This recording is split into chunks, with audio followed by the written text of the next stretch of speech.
স্কুলে ছাত্রীদের শ্লীলতাহানির অভিযোগ আর তা নিয়ে হাতিবাগানের স্কুলে কি ছবি আপনাদেরকে দেখাচ্ছি। ধুন্ধুমার পরিস্থিতি, অভিভাবকদের বিক্ষোভ, ডাব স্কুলের কর্মীদের সঙ্গে অভিভাবকদের হাতাহাতি। আপনারা সেই ছবি দেখছেন। পুলিশের সঙ্গে বিক্ষোভকারীদের বচসা।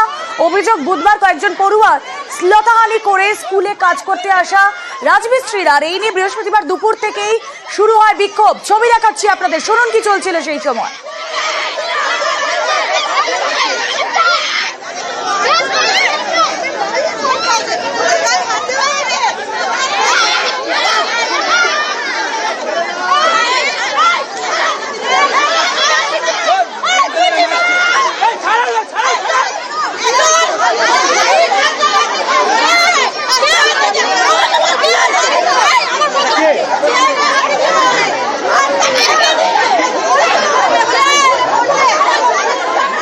অভিভাবকদের মধ্যেও বিক্ষোভ নিয়ে দ্বিমত, সেই ছবিও আপনারা দেখছেন। কথা বলবো, রৌনক প্রতিনিধি রয়েছেন সঙ্গে। রৌনক, ব্যাপক ধস্তাধস্তি, মারপিটের ছবি আমরা দেখলাম।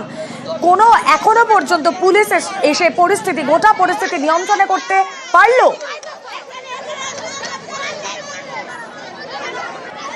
দেখো, একেবারেই দুপুর দুটো থেকে পুলিশের সঙ্গে যে বচসা তৈরি হয়েছিল এবং স্কুল কর্তৃপক্ষের ভেতর থেকে যে দুজন বেরিয়েছে তাদেরকে মারধরও করা হয়েছিল, দুই পক্ষের মধ্যে হাতাহাতি।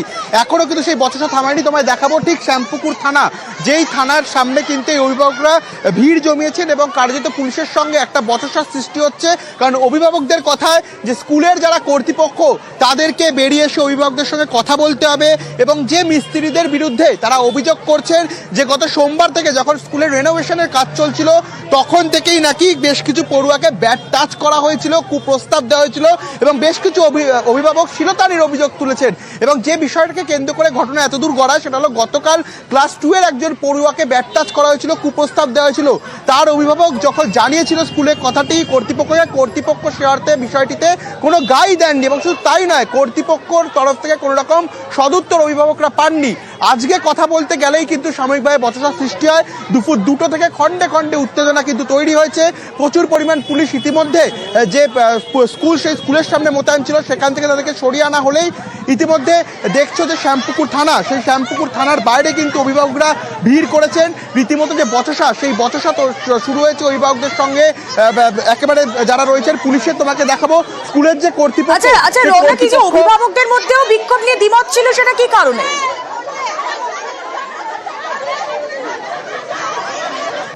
দেখো, অভিভাবকদের মধ্যে বিক্ষোভ নিয়ে দ্বিমত নয়, স্কুলের কর্তৃপক্ষের সঙ্গে দুজন কথা বলতে গেছিলেন এবং তখনই সেই দুজন বেরিয়ে এসে অভিভাবকদের কোনো বিষয় বোঝাতে গেছিলেন।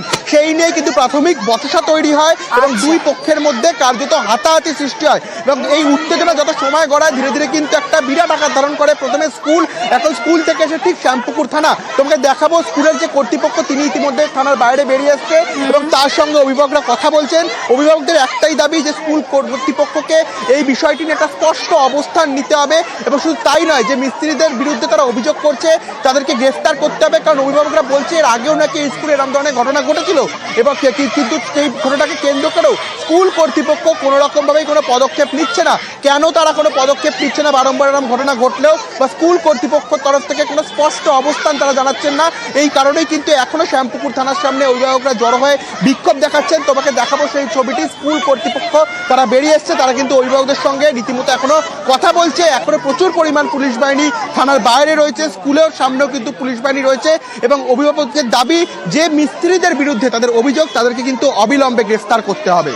আচ্ছা, যে ছবি আমরা দেখাচ্ছি শ্যামপুকুর থানার বাইরে, একেবারে ছবি দেখছেন আপনারা, পড়ুয়াদের শ্লীলতাহানির অভিযোগ এবং এই মুহূর্তে শ্যামপুকুর থানার বাইরে যে ছবি আপনাদেরকে দেখাচ্ছি, স্কুল কর্তৃপক্ষ ভেতরে ঢোকেন তারা কথা বলতে, তারা বাইরে এসে অভিভাবকদের বোঝানোর চেষ্টা করছেন, কথা বলছেন। সেই ছবি একমাত্র নিউজ 18 বাংলায় আপনারা দেখছেন এই মুহূর্তে।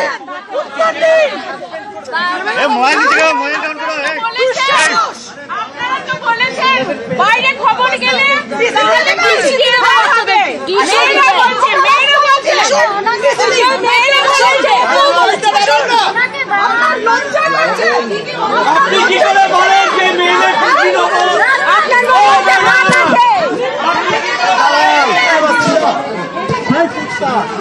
আমি আরো একবার যাই, রৌনক প্রতিনিধি যদি আমাদের সঙ্গে থাকেন। রৌনক, এখানে অভিভাবকরা তারা কিছু দাবি তুলছেন শুনতে পাচ্ছি, কিছু প্রশ্ন ছুটছেন স্কুল কর্তৃপক্ষকে উদ্দেশ্য করে, কি চলছে একটু বোঝানো সম্ভব দর্শকদের? দেখো একেবারেই তারা প্রথম থেকে যে প্রশ্নটা করছিল এই যে স্কুল কর্তৃপক্ষ ঘটনা ঘটার পরে কেন করে স্পষ্ট অবস্থান জানায়নি, এবং তাদের অভিযোগ যে তারা যখন কর্তৃপক্ষকে বিষয়টি জানান তখন কর্তৃপক্ষ একেবারে বিষয়টি কিন্তু গা উড়িয়ে দেয়, এবং শুধু তাই নয় যে পড়ুয়ার অভিভাবক বিষয়টিকে জানান সেই পড়ুয়াকে নাকি টিসি দিয়ে দেওয়া হবে এমনটাই কর্তৃপক্ষ জানায়। অভিযোগ করছে অভিভাবকরা, তারা বলছেন যাতে কর্তৃপক্ষ তাদের সঙ্গে এসে স্পষ্টভাবে কথা বলুক। ইতিমধ্যে দেখছো থানার বাইরে স্কুলের যে কর্তৃপক্ষ তিনি বেরিয়ে এসেছেন, কিন্তু শুধু সেটাই নয়, এই সোমবার থেকে যে রেনোভেশনের কাজ শুরু হয়েছিল তারপর থেকে কিন্তু বেশ কিছু পড়ুয়ার ওপর এরকম ব্যাড টাচ এবং কুপ্রস্তাব দেওয়া হয়েছে এমনটা অভিভাবকদের অভিযোগ। সেই বিষয়ে যারা জড়িত ছিল অর্থাৎ যে রাজমিস্ত্রিদের বিরুদ্ধে অভিভাবকরা অভিযোগ তুলছে তাদেরকে অবিলম্বে গ্রেফতার করতে হবে, এই দাবি নেই কিন্তু এখনো শ্যামপুকুর থানার সামনে যারা অভিভাবকরা রয়েছেন তারা জড়ো হয়েছে। তুমি দেখতে পাচ্ছ পুলিশের সঙ্গে তাদের বচসা হচ্ছে, এবং স্কুল কর্তৃপক্ষ যিনি থানার ভেতরে ছিলেন তিনি বেরিয়ে এসছেন, তিনি কিন্তু কথা বলার চেষ্টা করছে, কিন্তু অভিভাবকদের সেই একটাই দাবি যে স্পষ্টভাবে জানাতে হবে, কারণ তাদের কথা এর আগে এরকম ধরনের ঘটনা ঘটেছিল, স্কুলের তরফ থেকে কোনো রকম স্পষ্ট অবস্থান নেওয়া হয়নি, কোনো পদক্ষেপ নেওয়া হয়নি, আবারও এরকম একটা ঘটনা কেন স্কুল কর্তৃপক্ষের তরফ থেকে অভিভাবকদের সঙ্গে কথা বেশ আমাদের নজর থাক রৌনক। 19 তারিখ আমার বাচ্চা স্কুলে এসেছিল, ওয়াশরুম যাচ্ছিল, কোনো একজন লোক ওয়াশরুমের সামনে বলেছে যে কিরে চকলেট খাবি, আমার মেয়ে বলেছে যেহেতু বাচ্চা বলেছে যে আমি খাবো না, সেই সত্ত্বেও লোকটি বলেছে চকলেট খাবি তো বাইরে চ। যখন আমি জানি রাত 11টা বাজে, মিস্ত্রিরা ছাড়া তো আর কেউ আদারওয়াইজ লোক নেই, আর বাচ্চাও তো বলছে মিস্ত্রিদের মতনই দেখতে, মাথায় গামছা। কর্তৃপক্ষ বলছে এটা হতেই পারে না। থানায় আমি লিখিত অভিযোগ জানিয়ে এসেছি। মিস্ত্রিরা যারা কাজ করছে মিস্ত্রিতে বলছে লজেন্স দেবো, বিস্কুট দেবো, আমাদের সাথে চলো। ম্যাম বলেছিলেন যে যদি এই কথাটা বলো টিসি দিয়ে দেবো, আমরা টিসি দিয়ে দেবো, এই কথাটা বলা হয়েছে। বাথরুমে একটা লাইট নেই, এতগুলো বাচ্চা, বাথরুমে একটা লাইট কেনার পয়সা নেই ওনার। পুলিশ এসেছেন, ওনারা মেয়েদের গায়ে হাত দিচ্ছেন, পুলিশ মেয়েদের গায়ে হাত দিচ্ছেন, ওনাদেরকে আমরা ধিক্কার জানাই। জমি দখল করে তৈরি হচ্ছে ক্লাব ঘর, চাঞ্চল্যকর অভিযোগ পশ্চিম মেদিনীপুরের ঘাটালে। স্থানীয় তৃণমূল নেতার মদতে ব্যক্তিগত জমি দখলের অভিযোগ, তিনি যদি অভিযোগ মানতে নারাজ। পশ্চিম মেদিনীপুরের ঘাটাল, এখানকার সিংহপুরে রাস্তার পাশে তৈরি হচ্ছে ক্লাব ঘর। একতলা হয়ে গিয়েছে, দোতলার কাজ শুরু হয়েছে। অভিযোগ ব্যক্তিগত জমি দখল করে এই ক্লাব ঘর তৈরির কাজ চলছে। এ নিয়ে প্রশ্ন এড়ানোর চেষ্টা ক্লাব সদস্যের। কি তৈরি হচ্ছে? ক্লাব বানানো হচ্ছে। কারা বানাচ্ছে ক্লাব? আপনারাই বানাচ্ছেন? আমরা মিস্ত্রি। কিন্তু মিস্ত্রিরা বলছে তো আপনি তোদের কেউ নয়, আপনারা। আপনি সদস্য? হ্যাঁ সদস্য। কদিন ধরে তৈরি হচ্ছে এই বিল্ডিংটা? কদিন ধরে তৈরি হচ্ছে এটা? কবে থেকে শুরু? ক্লাবটা তৈরির জন্য কোনো পৌরসভা থেকে পারমিশন আছে? হ্যাঁ পারমিশন আছে। ঘাটালের সিংহপুরের বাসিন্দা সুবোধ মণ্ডল, তার দাবি 2000 সালে তিনি এই জমি কিনেছিলেন, প্রতি বছর জমির খাজনাও দিয়েছেন। ব্যক্তিগত জমি দখল করে তৈরি হচ্ছে ক্লাব। এ নিয়ে প্রশাসনের কাছে অভিযোগ জানিয়েও কোনো সুরাহা হয়নি বলে অভিযোগ। আমাদের জায়গায় ক্লাব ঘর করছে পাড়ার কিছু ছিল। আপনাদের ব্যক্তিগত জায়গা না কেনা জায়গা? আমাদের এটা কেনা জায়গা, বাধা দিচ্ছে, কিন্তু আমাদের বাধা শুনিনি, বলছে তোমার যেখানে কিছু যা খুশি করে দিয়ে যাও, আমরা ঘর করবো, তোমাদের যা কিছু করার আছে সেগুলো তুমি করে দেবে। অভিযোগ জানিয়েছি, কাউন্সিলরকে জানিয়েছি, পৌরসভায় জানিয়েছি, এসডিও জানিয়েছি, তারা কিছুই বলেনি। তো দরখাস্ত আমরা যে রিসিভ কপি নিয়ে এসেছি, ওই নিয়েই এসেছি। জমি দখল করে ক্লাব ঘর তৈরি, এত সাহস কিভাবে হলো ক্লাবের সদস্যদের? অভিযোগ জমি দখলের পিছনে স্থানীয় তৃণমূল নেতা শচীনন্দ জানার মদত রয়েছে। আমার ধারণা আমাদের প্রতিনিধি কাউন্সিলর প্রতিনিধি বা কাউন্সিলরের কোনো না কিছু বলার কারণে আমার এখন ব্যক্তিগত। কি নাম কাউন্সিলর প্রতিনিধি? কাউন্সিলরের নাম হচ্ছে শচীনন্দন প্রভাতী জানা, তার স্বামী শচীনন্দন জানা, এবং প্রতিনিধিরা হচ্ছে যে সমীর মাঝি আছে, তাদের মদতেই হচ্ছে।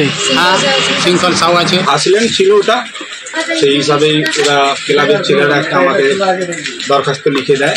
উনি তো কাগজ দেখাচ্ছেন ওনার কিনা জায়গা, কিন্তু উনি যেটা রেকর্ড দেখাচ্ছেন সেটা আমরা দেখেছি, ওটা রেকর্ডে লেখা আছে যে সাধারণের ব্যবহারযোগ্য জায়গা। খাস জায়গা সরকারি ল্যান্ডের উপরে কি করে বাড়ি নির্মাণ করছে? এই ক্লাবটা অনেক কিছু কাজকর্ম করে থাকে, তারপরে ওনারা যে ঘর নির্মাণ করেছেন বা করছেন তারপরে আমরা তারপরে আর কিছু জানি না। কিন্তু উনি অভিযোগ করছেন যে আপনার মদতেই চলছে ক্লাব ঘর নির্মাণ। ভুল।